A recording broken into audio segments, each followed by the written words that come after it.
Hello everyone. Welcome to the next lecture on the numerical analysis. Today I will explain you how you can solve the QR factorization method. Myself Dr. Harish Garg. You can follow my YouTube channel where you can find the playlist of numerical analysis. In this playlist you can see the various lecture related to the solution by using the numerical method applicables. You must subscribe my YouTube channel so that when I uploaded my next video you will get the notification. Now what is the objective of this lecture is, if you have any matrix A, it may or may not be the square matrix, then can you decompose this matrix A into the product of the two different matrices? That is, A is Q into R, where Q is the orthogonal matrix and R is the upper triangular matrix. So can you think about any of the matrix A, and can you write in terms of the orthogonal matrix? If yes, then the answer will be provided you by the QR factorization. But make sure whenever you are trying to understand the concept of the QR factorization, we firstly need to understand the concept of orthogonal matrix. As you already know that, as you already know in your lower classes, any of the matrix is said to be the orthogonal if A transpose into A is identity.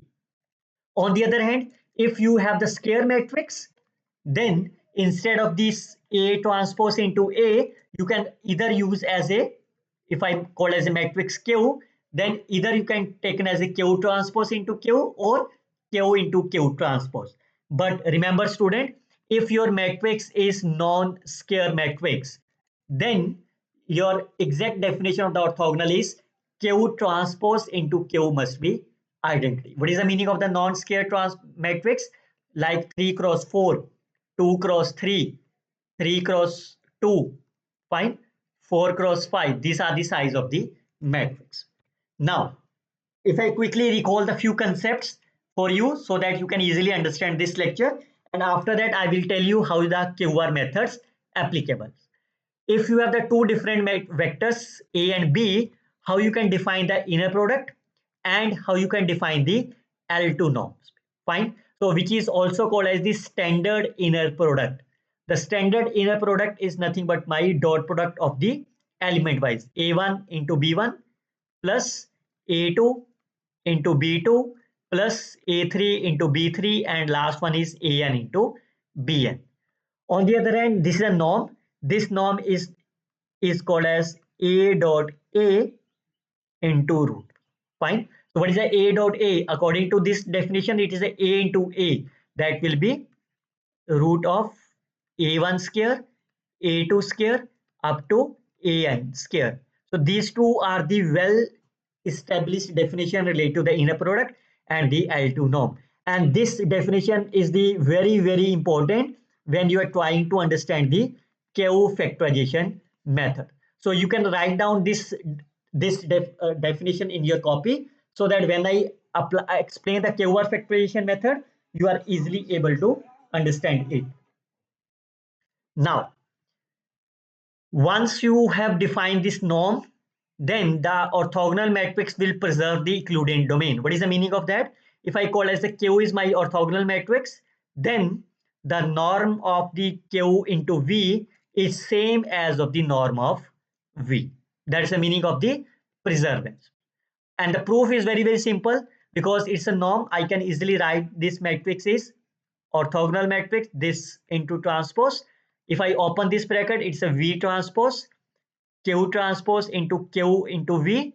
And we all know if Q is my orthogonal matrix, Q transpose into Q is my identity. So this is the V transpose into identity of V, which is nothing but V transpose into V. That is my norm of V square. Fine. So that will provide you the orthogonal matrix preserve the Euclidean norm. Now, geometrically, the orthogonal matrices are representing about the reflections or the rotation operators. Now, the most important concept in the QR factorization is when you can say that two vectors u and v are said to be orthogonals. So orthogonal means that is a perpendicular. So if they are perpendicular, what is the meaning of the perpendicular is? That means you can see the inner product will be my 0. Fine. that is a dot product of the two vector will be my 0. For example, if you have more than two vectors like vi, v1, v2, vn, they are said to be the mutually orthogonals if v1 dot product of v2 is 0, v1 dot product of v3 0, and so on. That means vi dot vj is 0 for all I not equal to j. For example, you can see check whether these vectors are orthogonals or not. It means your target is to check v1 dot v2, v1 dot v3, and v2 dot v3 whether they are 0 or not. If all are my 0, then they are orthogonal. If at least one of them is my non-zero, then they are not orthogonal. So can you find the dot product of v1 into v2? So 1 into 1, 0 into root 2, and minus 1 into 1. So that means 1 minus 1, which is 0. Similarly, v1 into v3, 1 into 1, 1, 0, minus 1. Again, it's 0. And v2 into v3, 1 into 1 is 1, minus root 2 into root 2 is 2, 1 into 1 is 1. That's again my 0. Now, since all values are my 0, therefore, the given vectors are my orthogonal. Second concept, once you know the vectors are my orthogonal, then your target is to find the orthonormal vectors. The only difference in between them is instead of the dot product 0, this value has norm is also 1 for all I. For example, if I consider the same example, as I easily prove vi dot vj is my 0. Fine. And because this is the same example, v1 dot v2 0, v1 dot v3 0, and v2 dot v3 is my 0. Then your target is to only prove whether the norm of 1, v1 is my 1, whether the norm of v2 is my 1, and the norm of v3 is my 1 or not. Fine. So how you can calculate the norm? As I tell you, very simple. You can use as v1 norm is 1 square, or you can write this quantity as 1 square plus second element square plus minus 1 square. And you can see this is a root 2, which is not equal to 1. So therefore, these vectors are not orthogonal to each other, orthonormal to each other. If you want to calculate the norm of V2, then you may calculate, but there is no need of that. But if you want to calculate, I will tell you it's a 1 square is 1, root 2 square is my 2, and 1 into 1 is 1. So that is again my root 4, which is 2 is not equal to 1. Similarly, norm of V3, which is equal to 1 plus 2 plus 1, which is my 2, which is not equal to 1. So therefore, these vectors are not orthogonal each other. Now, once the vectors are my not orthogonal, then your target is to make them as a orthogonal. Fine. If it is a not orthogonal, then your target is to make them as a orthonormal. But the question arises is how? How you can make them? So if the vectors are not orthonormal, then we can easily convert into the orthonormal vectors by using the Gram-Schmidt process. And you can note down this concept, which is very, very important. Any vector, like for example, if I say 1, 2, and 3, clearly say the norm of V is not equal to 1. So that means this is not orthonormal. So by using the Gram-Schmidt process, we can easily convert into the orthonormal. And that is the objective of this today's lecture. So we can use the QR factorization by using the Gram-Schmidt process. So what is the QR factorization? Our target is to decompose the matrix A into the QR form, where Q is my orthonormal or called as the orthogonal matrix. Because if it is orthogonal and if it is not orthonormal, then we can convert into the orthonormal by Gram-Schmidt process. If it is orthonormal already, then we call as the orthonormal matrix. And R is called as the real upper triangular matrix. What is the meaning of the positive diagonal entries? That means whenever you are called as these values, diagonal values are my non-zero. Diagonal values are always my non-zero. Now, there are so many methods that you can decompose matrix A into the QR form. The one of the method is Gram-Schmidt process, others are householder methods and the Givens rotation methods. So one of the such method is called as the Gram-Schmidt process. What is the Gram-Schmidt process? If you have the matrix, whether it's a square matrix or a rectangular matrix, and if you have a matrix A with some columns, and I assume that these columns are my li. Fine. How you can prove that li is? If I called alpha 1 into v1 plus alpha 2 into v2 and so on, if put them 0, and if you prove that each of the scalars are my 0, then they are li. Now, I can assume that the vectors or the columns of the A is denoted by A1, A2, AN. Now, by using the Gram-Schmidt process, we can generate a set of the vectors E1, E2, E3, which are actually the orthonormal vectors. Fine. So our target is to convert this set of the vectors into the orthonormal vectors by using the Gram-Schmidt process. Now, what is the procedure of the Gram-Schmidt process? It's a very, very simple. Now you can see that you have n vectors. Fine. Then your target is to find E1, E2 up to the En. Again, this is the n orthonormal vectors. I quickly recall you what is the orthonormal vector again. What is the orthonormal vectors?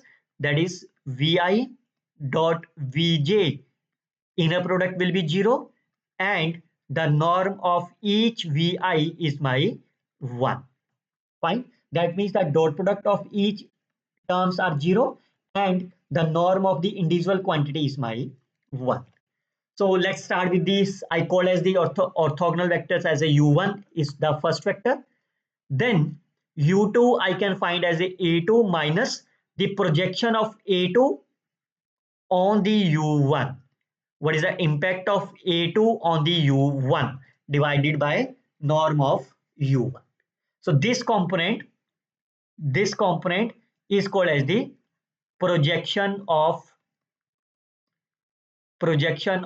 a2 on u1. Fine. Like if I say this is my u1, fine, this is some vector a2, then this is my projection of the vector a2 over the a1. Similarly, you can define as a a3 minus, now you have the two vectors, so you have to find the projection of a3 on u1, you have to find the projection of a3 on u2. Fine. Projection of a3 on the u1, projection of a3 on u2 divided by norm of u and into u1. Similarly and so on. So where this is an inner product and this is the L2 norm as I mentioned you earlier. Once you have defined the ui's, then we can define the u1 divided by norm, u2 divided by norm and so on. These are called as the orthonormal sets. And this is the Gram-Schmidt process. Once you have the set of the vectors, you can convert into these orthonormal vectors by using the Gram-Schmidt procedure. So once you have the column vector A or matrix A, we can formulate the matrix Q by using this procedure. So what is my Q? Q is basically orthonormal vectors E1, E2 up to En. And E is my E1, E2, En are called as orthonormal vectors. And R is defined as, you can easily remember this matrix. There is the first column, second column up to the last column. Fine. So first value, you can multiply each element with the E1. That is the first orthonormal vector. Second row, you can multiply by the E2. Third one are the En. And it's the upper triangular matrix, so the lower values will be 0. I will explain you this with the help of the numerical examples as well. This is the first method, you can find the value of the R. Second method, you can find this value of R as a Q transpose A. How? Because Q is my orthonormal vectors. So that is the meaning of Q transpose into Q is my I. So therefore, A is equal to QR. I can multiply both sides by Q transpose. So this value will be my Q transpose into Q is R. What is this number is? I. So I into R is I. So therefore, R is equal to Q transpose of A. Fine. So either you can use as R is Q transpose A, or you can use as this one. This formula is easy for you when you have the 2 cross 2 matrix or even 3 cross 3 matrix. But if you have the larger matrix, then this method is quite easy to calculate R. Now, since in this theory, I have assumed that all the columns, you can see, I have assumed that the columns of this is the A1, A2, AN are my columns. On the other hand, if you assume that the rows of the matrix A are linearly independent, then instead of writing A, we can start with the A transpose. Or you can write, instead of the A is equal to Q into R, we can write the matrix A is R into Q. Again, Q is a formula is same, R is similar, and but instead of R, it is my lower triangular matrix. Now, always remember that once you have made the QR factorization, it is always unique. So let's start with these numerical examples. So first of all, it's a 2 cross 2. Fine. Apply the QR process, apply the Gram-Schmidt process to find the QR factorizations. So let's start with this vector. A1 is my first column, A2 is my second column. Then we can apply the Gram-Schmidt process to calculate the U1 and U2, because there are only two vectors, A1 and A2. So your target is to find the U1 and U2. So what is the A1? Since A1 is the same number, so I can write A1 is -1, 1. Now for this case, what is my A2? A2 is my 3, 5. Fine. What is the A2? A2 is my this number into U1. U1 is my this quantity. So can you find the inner product? So what is the inner product? As I mentioned in the earlier, you can write the inner product definition on your copy. So what is that? It's a dot product. So that is a 3 into -1 plus 5 into 1. So that will be -3 plus 5, which is my 2. So this number is my 2 divided by U1 norm. So what is the definition of norm is? Square root of U1 square. So element of U1 is -1 square plus 1 square. So answer will be root of 2. And we need a square, so it will be my 2. U1 will be -1, plus 1. Fine. So now you can do that. This plus 1. So it is 3 over 5 minus, sorry, it's not a divide. It's a matrix. The first element is my 3, second element is 5, minus -1, 1. So what is the answer of this? 3 plus 1, 5 minus 1. That will be 4, 4. Fine. Now once you know the U1 and U2, you can calculate the E1. What is the definition? The E1 is U1 norm of U1. Similarly E2. So can you find this? E1 is my -1 and 1. Can you find the norm of U1? So it will be under root of -1 square plus 1 square. That is my root 2. So I can say 1 over root 2. Can you find the norm of U2? So it will be 4 into 4 square is 16. 4 square is 16. That is my 4 times root 2. So this answer is 1 over 4 times root 2 into U2 is my 4. So I can take 4 as a common. It will be cancelled out. It is 1, 1. Fine. Now you can check your answer in your examination as well, as because E1 and E2 are my orthonormal. So that means the dot product of E1 and E2 must be 0. So can you calculate that dot product? So you can see 1 over 2 is outside. -1 into 1 is a -1 plus 1 into 1, which is my 0. So that means yes, these two are the correct options. So finally, you can write the QR factorization, that is A is equal to Q into R. So what is the E1? E1 is -1, 1 and root 2. So I can written as -1 over root 2, 1 over root 2. And Q2 will be 1 over root 2 and 1 over root 2. Fine. This is my Q. Then how you can write that? This will be A1 dot E1. So what is the E1 is first column into 1 by root 2, and this is my A1. So what is the A1 dot E1?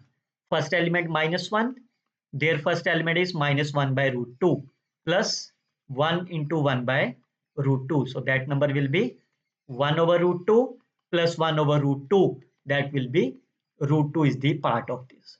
This is 0. This will be A2 into E1. This is my A2. I can multiply this by E2. So it's a 3 by root 2 plus 5 over root 2. So that will be 2 divided by root 2. That will be my root 2. Similarly, A2 into E2. E2 is my 1, so it is a 8 divided by root 2. So you can rationalize them. You will get as a 4 root 2 is the correct. So you can also check your answer in the examinations. Once you can multiply these two matrix, that is Q into R. This is my Q, this is my R. So if you multiply them, it must be equal to I. So you can see if you multiply them, 1 by root 2 is outside. It is my minus of root 2 into 0. Root 2 plus is 3 times root 2. It is my root 2. It is a 1 plus 4, 5 root 2. So clearly say if you multiply by root 2, then it will be my A is the same answer. So that means this, yes, these answers are your correct answers.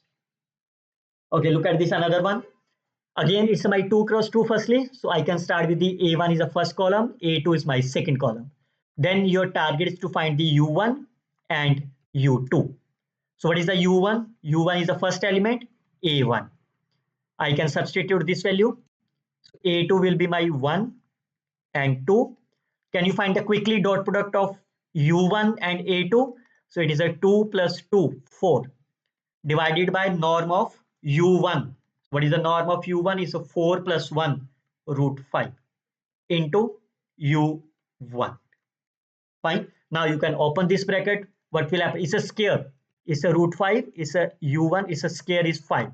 Now can you solve this quickly? It's a 1 minus 8 over 5 and 2 minus 4 over 5. So that will be minus 3 over 5 and 10 minus 4 is 6 over 5. So the second vector is minus 3 over 5, 6 over 5. Now, can you compute the E1 and E2? So E1 will be norm of U1. U1 is my 2, 1. And what is the norm of U1 is 4 plus 1. That is a root 5. Similarly, you can compute this number is minus 3 over 5, 6 over 5. Can you compute the norm? So it will be 9 over 25 plus 36 over 25. 25 is the LCM. So that's a 5. It is my 45. 45 I can written as a 3 root 5 over 5. So that is my 3 root 5 over 5. So 5 will be cancelled out. So that will be my minus 9 root 5 and 18 times root 5 are my E2. Fine. Or you can take as a this is the required.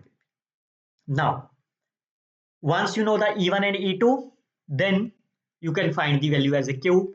Q will be E1. What is the E1 is? 2 over root 5 and 1 over root 5. And E2 will be minus 1 over root 5 and 2 over root 5. Or you can take it as a 1 over root 5 as a common, then you will get as a Q. Now this is my A1, this is my E1, this is my E1. Fine, you can multiply A1 dot E2. So it's a 4 by root 5 plus 1 over root 5. So root 5 is the answer. Similarly, A2 into E1. So that will be the twice over root 5 plus twice over root 5. That will be 4 divided by root 5. Similarly, you can compute as the third number. And you can check your answer in the examination. If you multiply Q into R, that must be equal to 2112. Okay, look at this another one. Now you can see that it's a non-square matrix. It's a 4 cross 3. Fine. Now I can take an A1, A2, A3 as the first column vector, second column vector, third column vector. Fine. Now there are the 3 vectors. So your target is to find U1, U2, U3. U1 is my A1. U2 will be my A2 minus. It is A3 minus. A2 over U1. Fine. U1 square of U1. A3 is dependent upon the U1. A3 is dependent upon the U1. A3 is dependent upon the U2. Fine. So I can written as a U1 square and U2 square. Now I can substitute this value A1. So A1 is my 1 minus 1 0 0. I can substitute this value A2. A2 will be my 1 0 1 0 minus. Can you find the dot product of A2 and U1? So first number will be 1 into 1 is 1. Second number minus 1 into 0 0. Third number is 1 into 0 0. Last number is also 0 1. Norm of U1 square. Can you find the norm of U1? So it's a 1 plus 1 plus 0 plus 0. That's a 1 square minus 1 square, 0 square, 0 square. That's a root 2. Fine. But we need a square, so it will be my 2. What is a U1? U1 is 1 minus 1, 0, 0. So can you solve this value? So it will be 1 minus half. That's a half. 0 plus half. Plus half. 1 minus 0. 1 0 minus 0. Similarly, you can do for this third part. So A3 0 1 1 1 minus A3 of U1. So can you find the dot product? First element 0 into 1 0. Second number 1 into minus 1 is minus 1. 1 into 0 0. 1 into 0 0. Divided by norm of U1, it will be my 2 into U1 1 minus 1 0 0. Now, what is the A3 dot A2? This is my A3. Can you find the A3 dot A2? This is my A2. 0 into half 0. 1 into half half. 1 into 1 1. 1 into 0 0. So that will be my 3 over 2. Divided by norm of U2. So what is the norm of U2? 1 over 4 plus 1 over 4 plus 1 plus 0. So 4 is LCM. So that will be 6 over 4. That will be 3 over 2. So that will be root 3 over 2. And into U2, U2 is my half, half 1 into 0. Fine. And since we need as a square, so I can put as a square. So it will be cancelled out. This value will be my 1. Now what will be the answer of this? The first element 0, minus minus plus, plus of half, it is my minus half. The first value will be 0. Similarly, second value 1, minus minus plus, plus minus minus, it's minus half. Again, answer is 0. Similarly, you can compute the third value and the fourth value. Now, once you know the U1, U2, U3, you can compute the E1, E2, and E3. So what is that? U1, 1, minus 1, 0, 0. What is the norm of U1? Norm of U1 will be 1 plus 1 plus 0 plus 0, 1 over root 2. Can you find the norm of U2? So what is the norm of U2?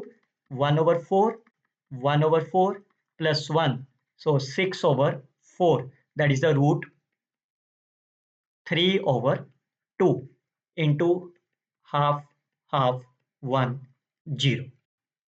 Fine. Or you can multiply them. If you multiply them, look at that half into root 2 by 3. So I can rationalize them. It is 1 over root 2 into 1 over root 3. That is a 1 over root 6. Similarly for the other part. What is the U3? U3 is 0, 0, 0, 1. What is the norm of U3? Norm of U3 will be 0 plus 0 plus 0 plus 1. That is 1. So that is the same answer. And you can easily check in your examination, like dot product of this into this must be 0. Dot product of this into this must be 0. And the dot product of this into this must be 0 in the examinations. Hence, finally, your Q will be E1, E2, E3. So this is my E1. Fine. This is my E2 and this is my E3. And finally, you can write as a A1. This is my A1 dot product of E1. So if you take the dot product, it will be my root 2 and so. Again, you can check your answer in the examinations whether Q into R is A or not. Look at this another one. Now it's a 3 cross 3. Fine. I can take it as a 3 values A1, A2 and A3. A1 is my first column, A2 is second column, A3 is my third column. Then again your target is to find the U1, U2, U3. U1 is the first number. Now if I substitute this value in the second, A2, 2, 1, 0. Can you find the dot product of A2 and U1? So 2 into 1 is 2, 1 into 0 is 0, 0 plus 1 is 0. Divided by U1. What is the norm of this? 1 plus 1 root 2. Square will be my 2. U1 is this number. So can you solve this number? It will be my 1. So answer will be 2 minus 1 is 1. 1 minus 0. Sorry, 1 minus 0 is 1. And 0 minus 1 is minus 1. Similarly, you can substitute this value 0, 1 into 1. A3 into U1. What is the dot product is? 0, 0, 1 divided by norm of U1 minus A3 of U2. So firstly 0, 1 minus 1.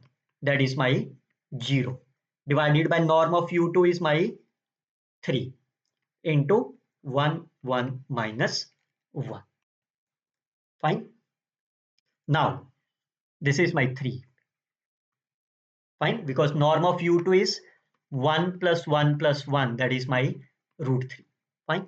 Now since this part is 0, so it will be cancelled out. So you can see that 0 into half, 0 into minus half, 1 into 0, 1, 1 minus half is my half. So minus half, 1 and plus half is the. So now based on this, you can convert into the norm of U1. You can see what is the norm of U1? Root 2. What is the norm of U2? 1 plus 1 plus 1. Norm of U3. It is 1 over 4 plus 1 plus 1 over 4. Root 3 over 2. So I can substitute this value. It's my root 3. It is my root 3 by 2. So these are the E1, E2, E3. Based on this E1, E2, E3, I can write the Q1. I can open this bracket. It is 1 over root 2, 0, 1 over root 2. Fine. Similarly, I can write the second column. That's I can open this 1 by root 3, 1 by root 3 minus 1 by root 3. Once you know this is my E1, these are my A1, you can multiply these values and get the right answers. Otherwise, you can also compute this value of the R, as I mentioned you, Q transpose into A. So you can write the transpose of Q, multiply this matrix A, you will get the again same answer. This question is an exercise for you. You can solve this and let me know your answer in the comment box. Okay, look at this another example. Find the QR factorization of this. Let's start with the A1, A2, A3. Fine. Then we can start with the U1, U2, U3. U1 is my 1, 0, 0.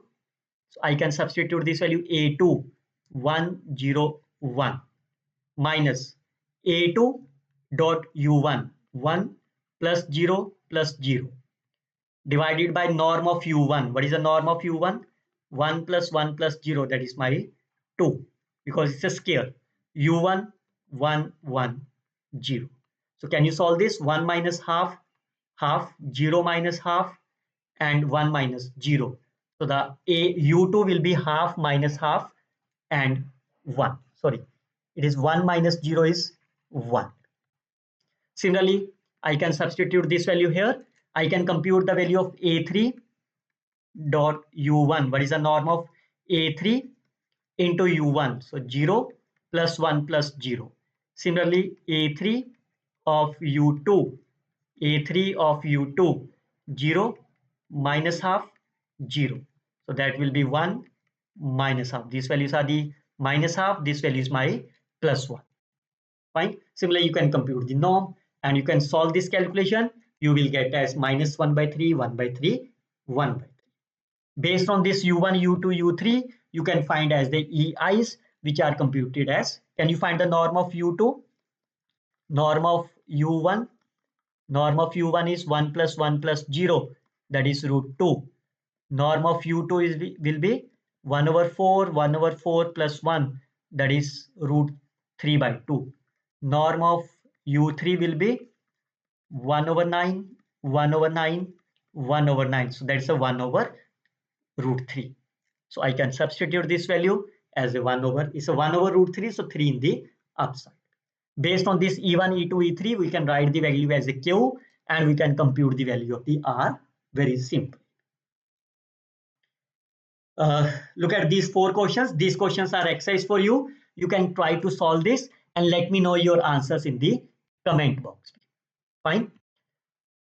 Again, this is another question. Again, you can take it as a A1, A2, A3 as the column vectors. And again, this question is an exercise for you. You can try to solve this. Again, let me know your answer in the comment box and let me know whether you are able to understand this lecture easily or not. You can like and comment on this video to support my efforts. And you can see that these are the answers of this problem. If you can solve this, you can verify it and you can put a comment in the yes, we got the same answer by using the same comment so that I can understand it, your options. We will see the next lecture on the QR factorizations by using for the eigenvalue. We will use the same procedure as I explained you in this lecture so that you can find the eigenvalues easy manner.